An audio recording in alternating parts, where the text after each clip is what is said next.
everybody. Welcome back to CCC. Everybody good? Hi. Oh, that was loud. That's a nice job. Thank you. We wanted a response. Welcome. This is our kind of pre-media day, media avail for Koby and Kenny. We'd like for you to, if you have a question, raise your hand. We can get the microphone to you. Please don't overtalk anyone.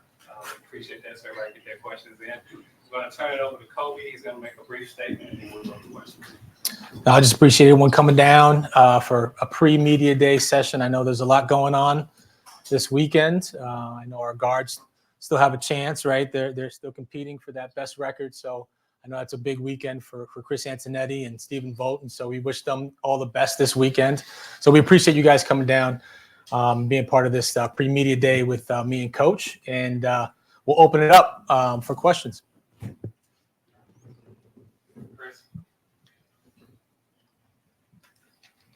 Hey guys, welcome back. Good morning. Good morning. Koby, for you, last offseason, there was a bit of a splash. You brought Max Strus in, George Niang, Tai Jerome. This offseason, it was a little bit different. How did you just characterize your free agency process?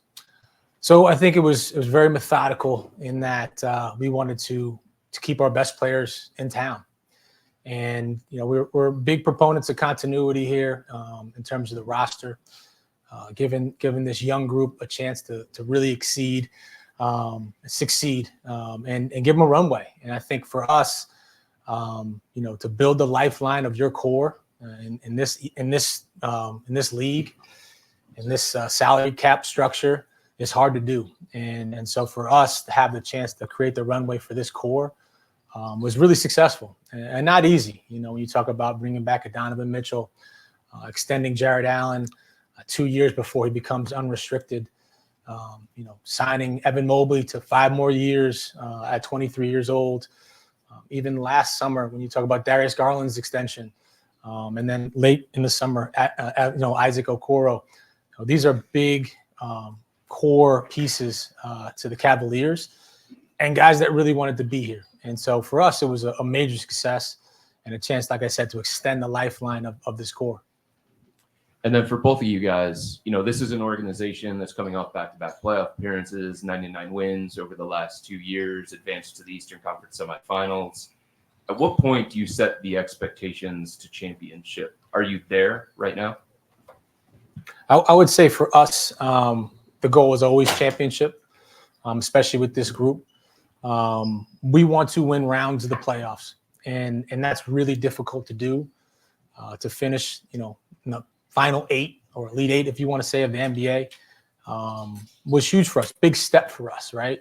When you look at the age of the group and our success, but the next step of winning rounds of the playoffs is really difficult.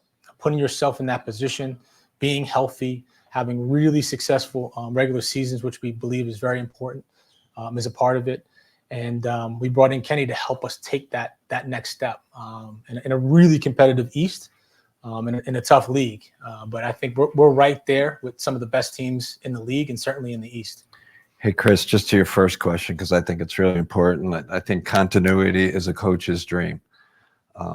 And a team that's won 99 games the last 2 years. And I think the other important thing about that, it's a young team.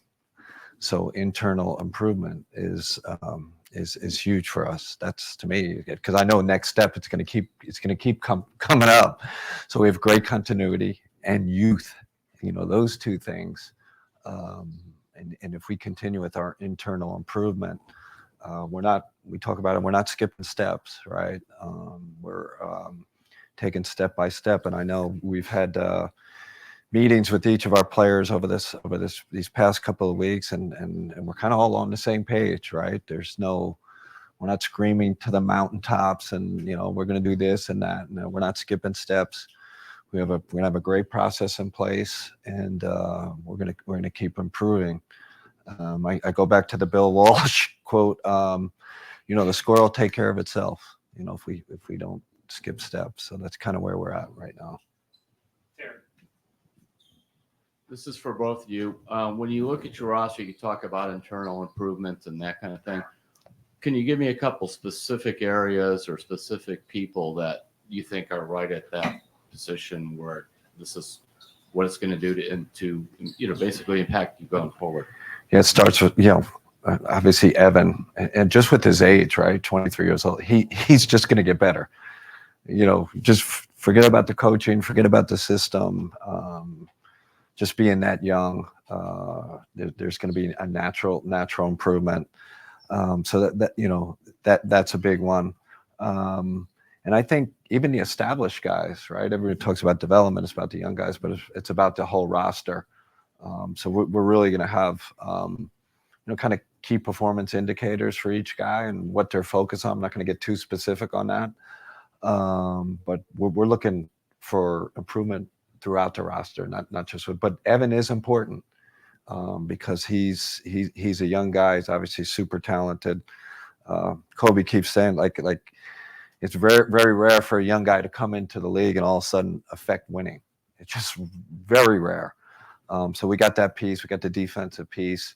Obviously, the offensive improvement is important. So I think structurally we can do some things, and hopefully you'll see that pretty soon what we're going to do with him. But we also want to continue to have him be a great defender that he is. And Koby, along the same lines too, you mentioned Jarrett. He had 2 more years to go before he's a free agent, so you extend him and chat a little bit about that decision, and also bringing Okoro back with 3 years, I think, is it? Yep. Yeah. So Jared's immensely important to us. I think I sent you the stat about when he's not playing versus when he is playing. I think we're almost like a 500 team when he's not playing, which is remarkable. He's the oldest 26-year-old you'll ever find. It's incredible that he's 26 years old somehow. And this is his second extension. The first one was a 5-year, $100 million extension that everyone was like, whoa, that's a lot. Well, became one of the best contracts in the league. And now to extend them and tack on another 3 years keeps that continuity. He's the core of our defense, super consistent. Obviously the fluke injury in the playoffs where he gets jacked in the ribs. Before that, he played 81 games in a row, 77 regular season games, 4 straight playoff games, and was really playing well in the playoffs. And so we want to grow off of that. I think his next evolution is real playoff success for us, being that anchor. And I think it speaks to, listen, when we traded for him, we were in the middle of our rebuild. He changed the trajectory, and he made the decision to stay in restricted free agency. And that sort of behavior is what we want here, right? The guys that really want to be in Cleveland, to be a part of this thing, is immensely important to us. And I think he's seen some of the best success of his career. Obviously, he's seen an all-star. He sees wins, and he wants to be around. And so him and his representation, we spoke this offseason. Is this something we want to do? Absolutely. And now to have him locked up for another 5 years, it is incredible. And it speaks to what we're building here. Again, long runways with really excellent players, great character, great work ethic, guys that want to be in Cleveland. And that echoes the same thing for Isaac. Isaac took a little longer in terms of that negotiation. That happens in restricted free agency. But his character, his work ethic, he only wants to be in Cleveland. Even during that awkward phase when he was in restricted free agency, when he was posting on Instagram, he was still wearing Cavaliers gear, which I was like, yes, that's still saying so you could be wearing some other stuff, but he was still wearing the wine and gold, working out. So he identifies with this place, and we're going to need him. Coach knows we're going to need that force on defense. There's some really talented offensive players in an offensive-driven league. And we need guys that their bread and butter is to stop or make it really difficult for some of the best players in the world. And as soon as he signed, he was up here, he was ready to go, and he's going to be a really important part of our run. Hey guys, Kenny, for you, with having a summer to really dive into things, and with Evan in particular, where do you think that the biggest growth for him offensively is still to come, and what area on that side of the floor? Starts with his usage. I think when you look at the top bigs in the league, or a lot of good offensive teams play through their bigs now. Especially with the 5-out. That's 5-out formation that's dominating the league. So you guys saw it, and everybody saw it in the Boston series where he had the ball in his hands a little bit more. And to me, it starts in transition, rebound and push. We definitely want to see more of that because the skill level is undeniable. The passing is elite. But we do want to get him more downhill, right? Like, can he get a little more aggressive to the rim? When he's pushing it, I have my eyes on that rim, and I told him yesterday, you have your eyes on the rim, you're down, but you also are such a good passer. You can make the play. In open gym yesterday, he got downhill, went to the rim, and he just threw it to somebody for a corner three. So that's important. In the half court again, playing him, kind of a 5-out system. Him handling the ball more in that trail position, which is a playmaking position, right? I'm not saying he didn't do that last year, but I think you'll see more of that. And then, for the athlete he is, can he be on the offensive boards a little more? Can he win us more possessions? I think you'll see that from him. I think you'll see an emphasis. So again, incremental. It's going to take some time. It's going to take some time to build. And the last thing, our performance team is doing an incredible job, building his body up. And I know he's made a real effort and emphasis this summer to getting stronger. He's going to get strong. I mean, right? It's just, he's 23, the natural build. And so now we got a real complete player. The last thing is the 3-point shooting. We're talking about it, and he's going to be pretty clear what that looks like. But he's more than capable of stretching it. We know that, and that's part of the internal development where we're talking. We're gonna keep improving that shot. But me as a coach, I think I'm more of a build you up and encourage, and I think with all those pieces, he's gonna keep getting better. With the 3-point shooting, you've been in places where bigs have kind of transformed from guys that didn't necessarily shoot at a high volume to guys that do, like Al Horford in Atlanta and then Brook in Brooklyn. Is that something that we could expect out of Evan, that type of transformation? Well, I don't know if it's going to go from Brook taking 0 threes to like 9 a game. Like I don't think to that extreme. Danny does his research though. Yeah. Like it's just going to be it's going to be in the middle. We just got to feel that. I have a good feel for what it looks like already, the timeliness of it. And we also got to realize we got Sam Merrill and Max Strus and Donovan Mitchell, and Darius is one of the best.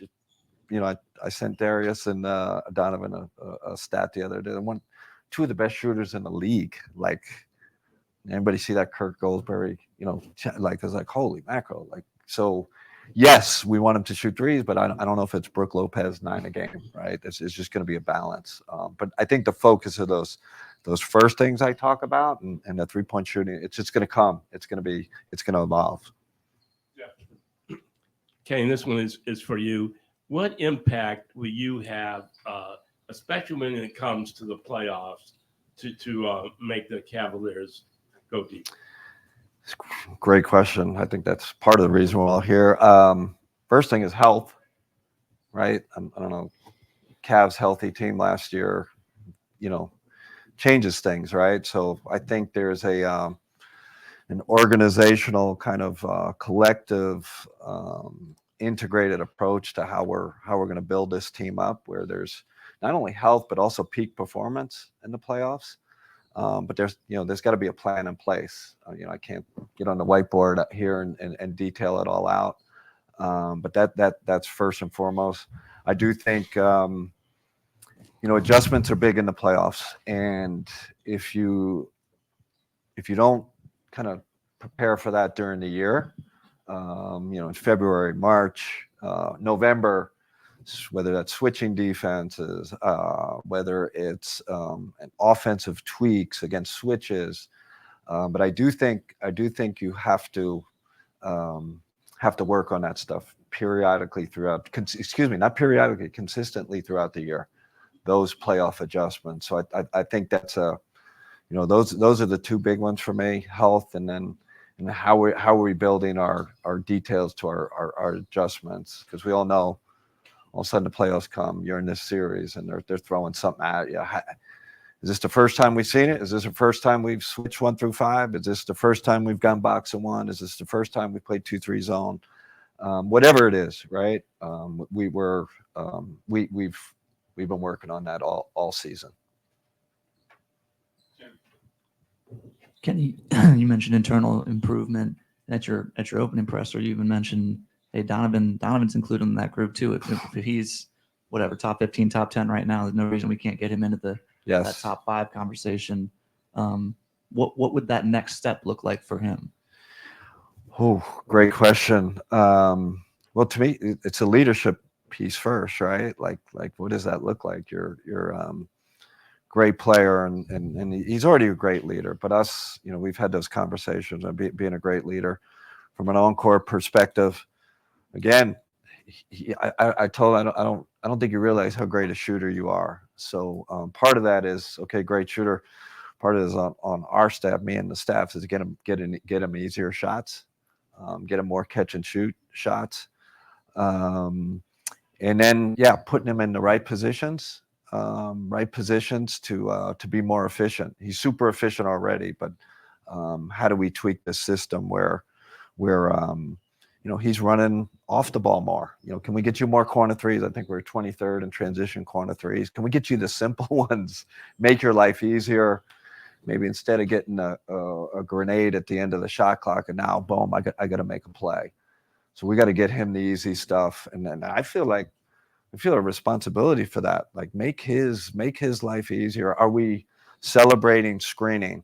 When Jared Allen's coming down the court and he sees Donovan, this guy over there, and he just goes and cracks him, and Donovan comes off wide open. So I think we're going to have a real good plan in place to elevate him to be even more efficient and even a better player. Koby, last year at this time, you sort of pushed back on this idea that the regular season is, I don't know, less important, or you wanted to put your foot on the gas a little bit last year. Obviously, injuries sort of derailed that plan. How do you balance that, keeping guys healthy for the long run, but also maximizing your, playoff seeding and all that? I think it starts now. I think, having an approach to the season, having a plan in place. It's a difficult question for everybody in the league. How do you manage your health? It's something that we're constantly struggling with, not just us, but across the league. How do we become one of the most sophisticated teams in that aspect? We study it. Our sports science department continues to grow. It's a big part of, our move to downtown and a new practice facility, bringing the Cleveland Clinic with us, being lockstep with us in the same building, to have a battery of testing, to think about this over the course of 5 years, 10 years. How do you keep your best players on the floor, right? And so it's a marathon, and I think it starts now. But when you hear our guys asking the right questions about their nutrition, about their recovery, about their sleep, these are the kind of conversations that, make me really happy, really thrilled, because they're thinking about their bodies. They're thinking about longevity. They're thinking about, hey, we want to plan to June. So what does that look like now? And having leadership from the coaching perspective, from the front office and from the performance team, let's get on the same page and let's map this out. And we can't a fluke injury like a ankle injury or something like that. You come down on someone's foot, that's tough. But some of the soft tissue stuff, I feel like we get ahead of. The hamstring stuff, let's get ahead of. And let's put ourselves in a chance to have a really successful regular season. I think, but Coach mentioned it. How are we having a peak performance into the playoffs? And we haven't had that yet. We haven't had that look of a Cavaliers team that's peaking towards the end of the year into the playoffs. And I think that's definitely a goal of ours. But I think this is important, just from my point of view, is really celebrating our depth, right? Yeah. Like that's part of it. I think right off the bat, you'll see we're going to play 10 guys right off the bat. I'd even say 11. That's very possible. So we have great depth, right? Like, geez, how many rotation players do we have? Like it's And I think by developing your bench, that prepares you for the playoffs, right? Because you never know, right? It's a Richard Jefferson story. What if Richard was like 12th man, all of a sudden game 3 or whatever, he comes out and he hits 3 like. So that philosophy I embrace. I think you're going to see it during the regular season. We are going to trust our depth. We're going to play a lot of guys, and our main guys. We're going to be really strategic on how we use them. I think that's a bit of a shift. Definitely part of our coaching staff's philosophy. Hey guys, Koby, Hey. this offseason or after the season, you talked about why Darius and Donovan work together, why Jared and Evan work together on the court, and the net positive with them on the floor together. Now with Kenny here, though, what does it look like in making sure that it is undeniable that those pairings work together on the court at the same time?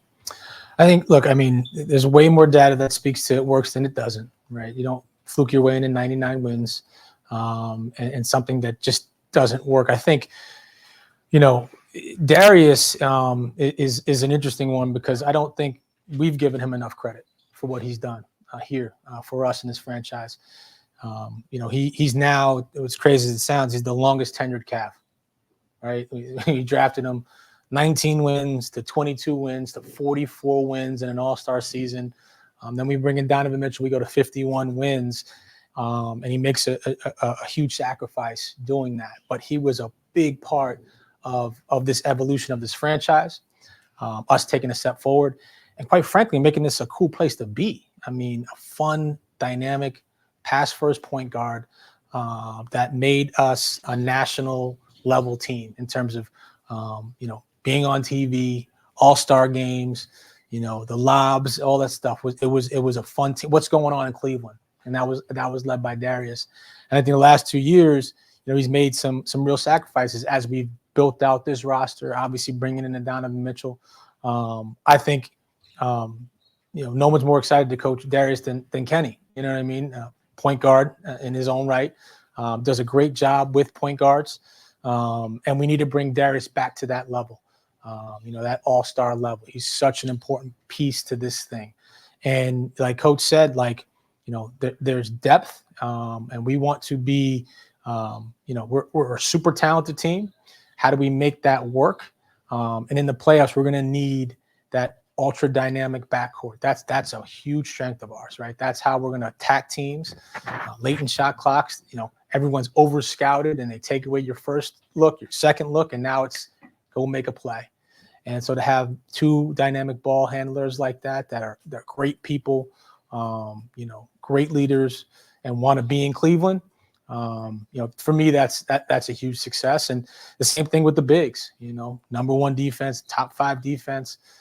Evan Mobley, runner up for Defensive Player of the Year 2 years ago, 55 games last year because he got hurt, but he's going to be in that conversation for years to come.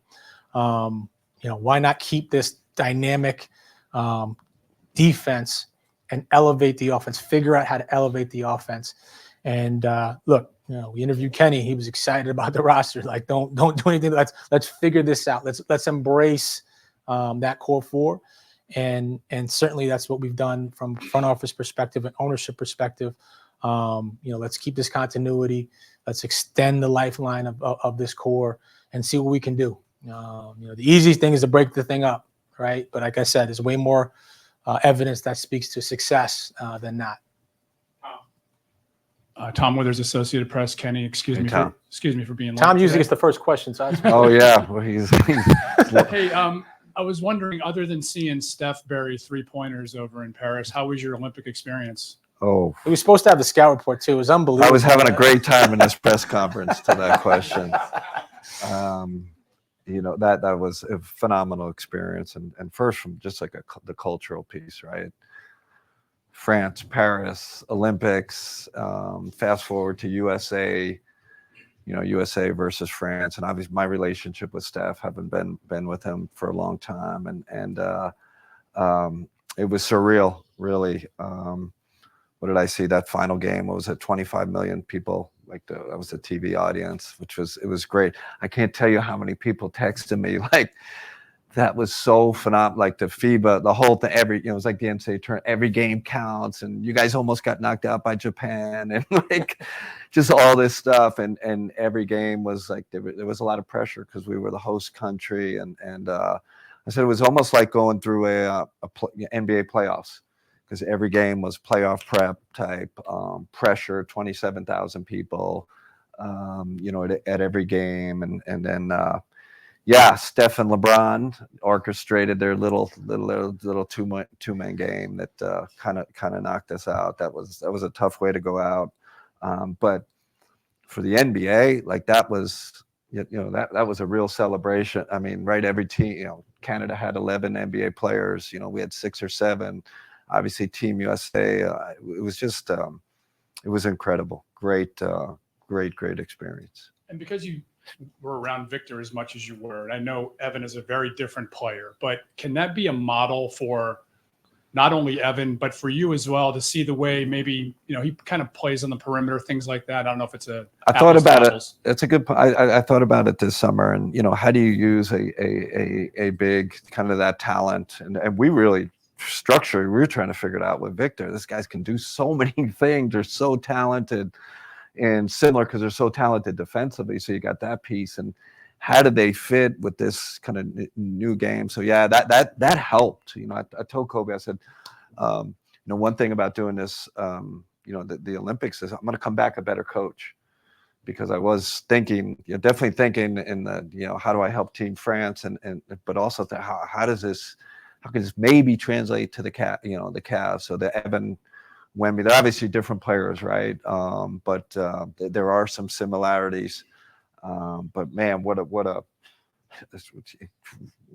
an incredible human being, what an incredible work ethic. And Victor, I mean, France has got to be really happy where they're where they're headed, with him as the lead guy. Good. That's a good point. There are definitely some similarities between the two.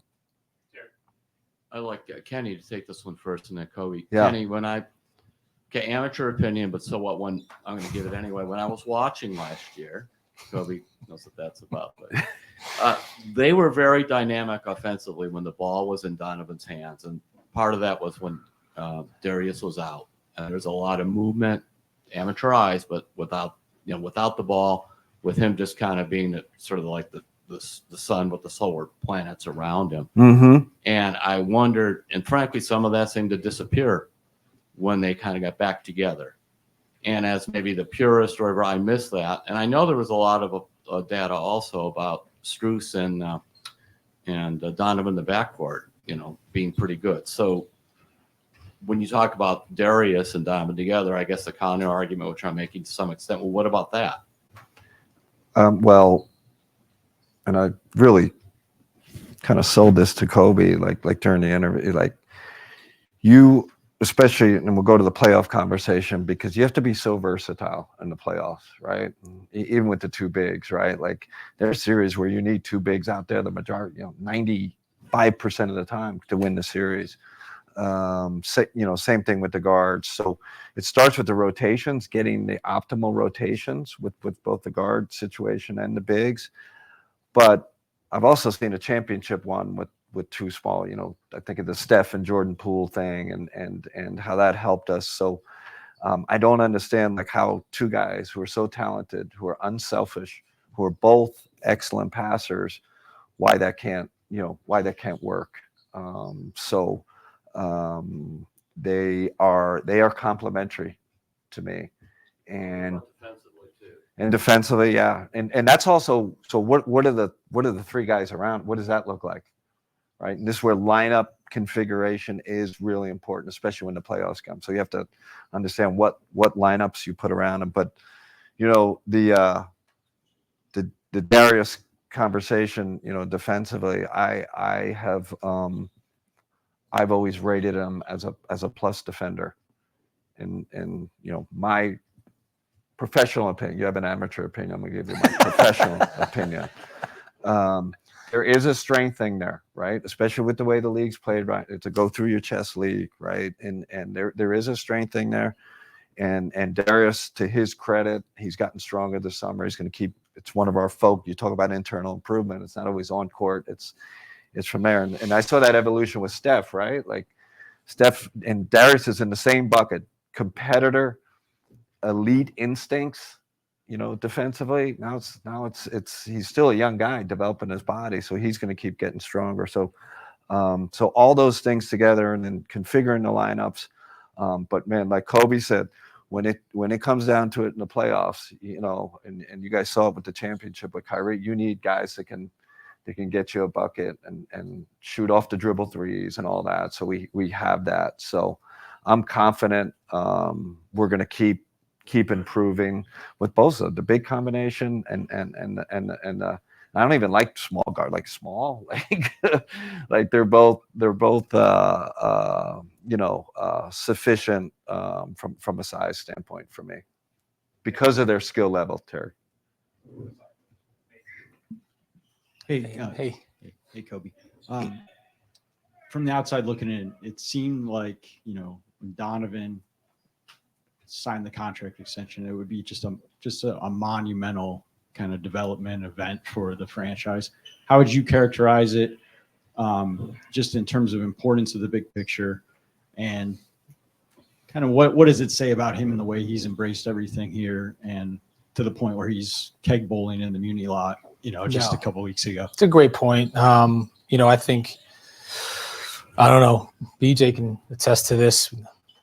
Maybe the half hour after we traded for him, he was already going to another team, right? So like 2 years ago when we made the trade for him, and those swirling, sort of rumors of where he wanted to go. And he's been all in since day one. And that's not to say he didn't think about different situations. Not to say that he hasn't, in his time around the league, talked to different players was what they've done. But when you hear him talk about this place, he says, I finally found a home, which is great. I mean, that's what we want Cleveland to be, right? We want guys that want to embrace the city, embrace this organization. I think, he found two of the best years of his career here, which is immensely important. He found success. He found playoff success, but he also sees us putting in place a great future, with young, talented roster around him, which we think can be championship level for years to come. And he's very, very smart. He's very intellectual in terms of his thought process and his plans. He has very, very high, lofty goals. And we talked about that a lot this offseason.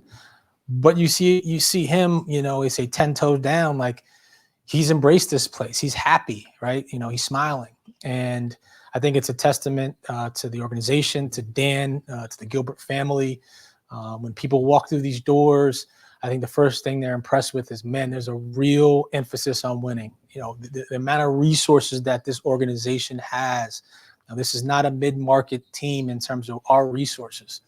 Dan puts us in a position to really compete for the best athletes, bring them to Cleveland, and I always say, find your best self in Cleveland. And that's what he's done.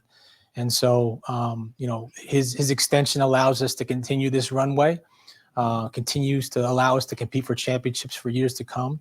And again, that's the whole point. You took a huge risk by bringing and acquiring a 5-time All-Star that was 25 years old at the time, 26 years old. And you got to sell him on the place. And he's all the way in. And it's awesome to have a partner in Donovan Mitchell like we have now, to create this atmosphere, and coach doesn't want me to brag, but we've had guys in this building after Labor Day, right after Labor Day, led by Donovan Mitchell. And so when you have your superstar leading the charge back to Cleveland, when you could be anywhere else, LA, Miami, New York, that's huge. And the work has started this off season into September. And, he's an incredible leader and obviously one of the biggest trades in franchise history and certainly one of the best extensions in franchise history. Koby, we're pretty early into the new era of salary cap and aprons and all that. I'm wondering, as you guys get ready to go back into that world this year, next year, whatever, have you learned anything yet from the teams that have already in there? And did that play a role at all in trying to keep the nucleus together before you hit aprons? I think Jason's good. It's a good question in terms of the new collective bargaining agreement and just how restrictive the second apron is. We don't want to nerd out. John Nichols is here. He does our strategy, and he could do a separate session on this whole new collective bargaining agreement. But for all intents and purposes, the second apron is almost like a hard cap, and it really debilitates your ability to improve your team, to make trades. If you're in it for too long, it even freezes a draft pick years out. And so you got to be really strategic on what you do with not even so much your space. We're never going to be a cap space team, but operating over the salary cap and into the tax, and not going too far into the tax that it takes you away from the ability to improve. And I think, Jason, we're still studying it. There's 2 or 3 teams last year that went over the second apron that had tough summers this offseason. If you don't reach that pinnacle and you can't get better, what does that mean? And you have this astronomical tax bill. We're really fortunate that Evan Mobley was as good as he was for the years that he has been, under rookie scale, and this is the last year that we get to have that benefit of Evan Mobley being under rookie scale. He jumps next year, and then we probably most likely will be in the tax. But how do we operate within that? And I think, to your point, one, absolutely, you want to extend your best players. You want to keep your best players in town. That's absolutely always a strategy. But to control your destiny with your best players under contract gives you a lot more sustainability, a little bit more leverage in terms of your negotiations with other teams if you have to go that direction. But we certainly have looked at it. We studied it. It's only been about a year now. Even more restrictive policies are coming in this year now that it's fully in place, and we're going to continue to study it and hopefully stay away from that second apron. But there's definitely a portion of us looking at it saying, keep your best players under contract for as long as you can before you get to this zone where almost the NBA doesn't want you to be in. Keeping your most talented players under contract. We'll have that ability to continue to do, and then it just becomes a discussion of how much Dan wants to go into the tax. But we've never been afraid of that. It's more strategic of when do you do it and when do you become a repeater. We're fortunate to have ownership that's not scared of the number. It's when we go in and how good we can be when we're in.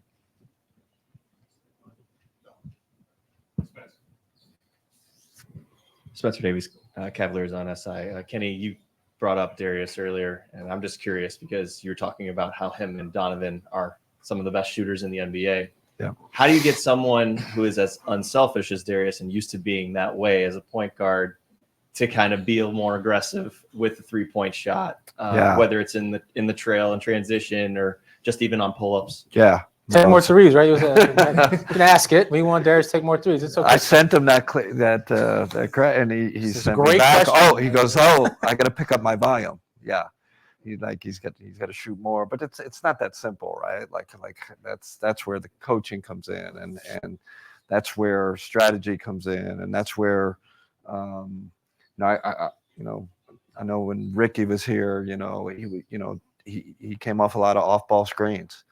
Can we add that? Can we add that variety to this offense where he's not just whatever 90% pick and roll, right, and having to create a lot on his own? Can we create much like Donovan, create more easy catch and shoot? And he's a really good. When you look at the number, he's really good coming off ball screens, and I think we got really good screeners.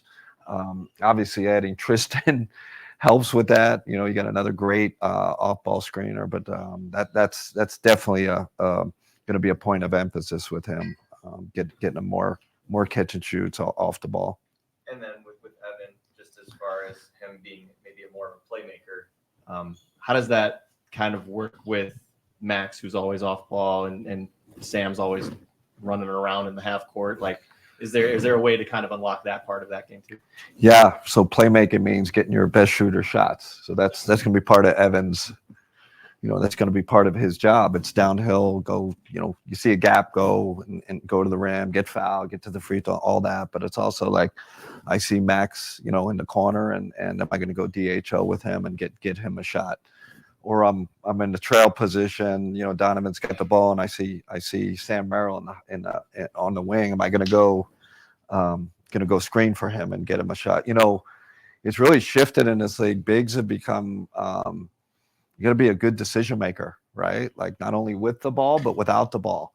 That's going to be, again, part of his evolution. That's going to be part of our coaching emphasis.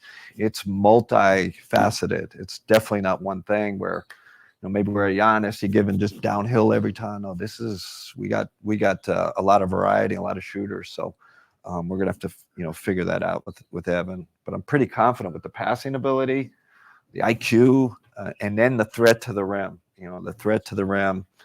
and also we can space him sometimes. It's exciting. It's going to be really exciting to see his growth this year.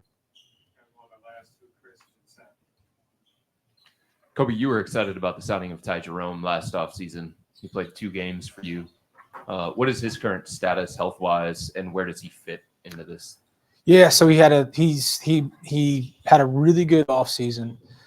And then if I had to rank open gym in September, MVP of September. Now again, September is meaningless, but he's been balling. And it's good to see him healthy again. I know how much it just killed him to miss that amount of time last year. We could have certainly used the depth at that position, certainly going into the playoffs. And after All-Star, we were down some guards, so it would have been nice to have him play. He's multifaceted. He can play 1 through 3. He's got great size. He's got great skill, basketball IQ. And so he's going to be ready for training camp. And he's been balling in September. Again, September doesn't mean much. We go into October. It's going to be more meaningful preseason, right? See what that looks like. And then obviously we go into the regular season, and it's up to coach in terms of the rotation. But he's giving himself a chance. And Kenny, for you talked in July during your intro press conference about the importance of superstar coach relationships and what you learned from Tai and what you learned from Steve Kerr. Just curious, over the last 3 months, what kinds of things have you done to foster that relationship with Donovan? Well, like Koby said, like really kind of proud, right? That our best player was the first one in the gym. When he doesn't have to be here, all our OTAs, all these guys aren't obligated to hear. So for him to lead that, and those were conversations, right? That's the first part of this, right? Like, man, getting you in the gym changes everything. It changes everything, and not just from your teammates, but just from an organization. When he steps in the gym, it changes things. So from that standpoint, I'm like really excited. Like it's a great like kickoff to our relationship. And now that he's in the gym in September, we've had just so many like casual conversations, which are the best, right? And I'm watching him play, and I might just go over there and was, hey, maybe we could have run a wide there, or you could have hit the Evan on the pocket. We're building this before the training camp actually starts. Just great start to this relationship.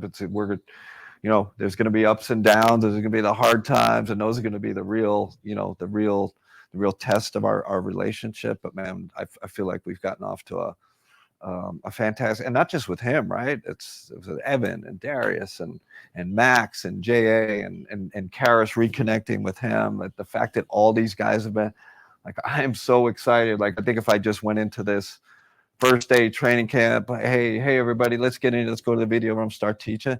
Like there is just already, I have a great comfort level with this group, and they have a great comfort. What I see, they have a great comfort level with them, between them, right? Because what did Darius tell me the other day? Like, coach, we vibe, man. Like this group vibes, right? Like you can't say it any better than that. Like that's makes my job a lot easier.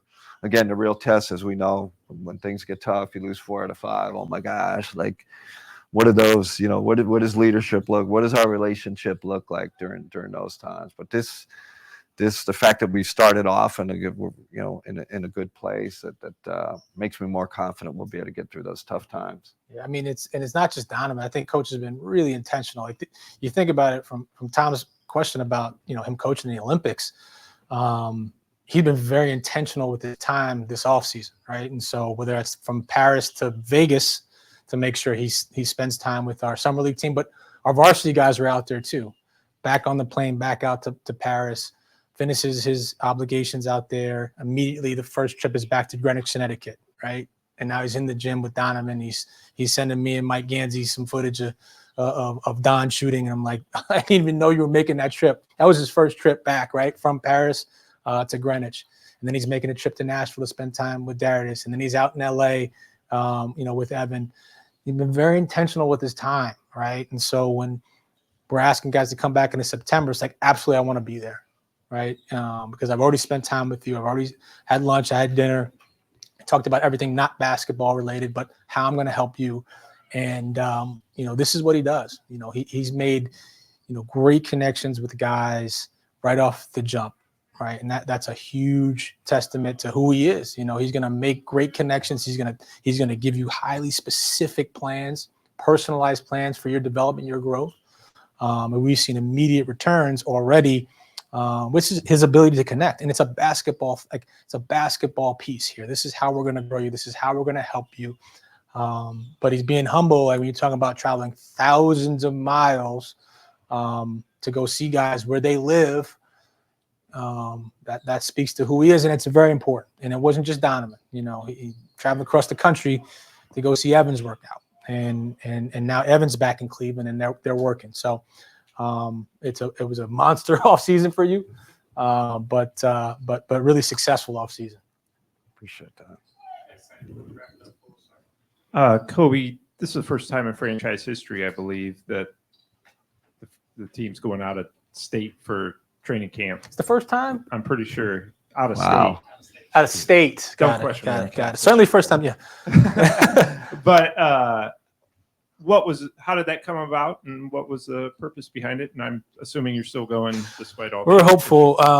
Obviously, as the sun rises and we're getting reports from the ground, we're hopeful. Our friends down in Sarasota and Bradenton and IMG are doing well. We have a few days for it to obviously some of the storm surge to recede, and hopefully the power's on. I mean, we dealt with our own hurricane this summer. I mean, how many people's power out here? I mean, I was out for 5 days. It was ridiculous. So I'm hopeful Florida has more capacity than we do to get back online. So we're really hopeful to do that. I think for us, we found a lot of success in Paris as a group. We really did. Obviously we won the game, but to have the camaraderie of the team together for a week in a city, we loved that time together. We grew as a team. And I think, guys got better during that week. We found camaraderie. We found great success, obviously, in the game. And so how do we sort of replicate that? And we haven't, since I've been here. This is year 13 I've been with the Cavaliers. We've never done anything like this. I think the timing is right to sort of switch it up, have a different look and feel in training camp, create some great vibes going into the season. IMG Academy is remarkable. Multiple football teams have had their training camps down there. Speaks to the performance piece that we want to implement this year. We weren't just going to do it because it was Florida and sunny skies. Like, we wanted to come out and make this about basketball and get better, but create this camaraderie. To be together, almost like a retreat. Let's attack this thing together, and really come out a better team. And we're thrilled that the new coaching staff will get to be a part of us being together on the road and figuring this thing out. And so we're really, really hopeful we'll still go. But it's a great question. We haven't done this in a while. But I will say Paris kind of was like, wow, what if we take this show on the road? We do such a phenomenal job Mark Cashman, who does our basketball operations for years. He's like almost tenured at this point. Put together this trip, huge part of the Paris trip, and we make these things a lot of fun for the guys. Make these things a lot of fun for the staff, and we come out stronger as an organization. And certainly after Paris, we were stronger as an organization. So that was the thought process with going down south. That's gonna wrap it up for us, guys. I appreciate it. Thanks, everybody. Thank you, guys. Thank you.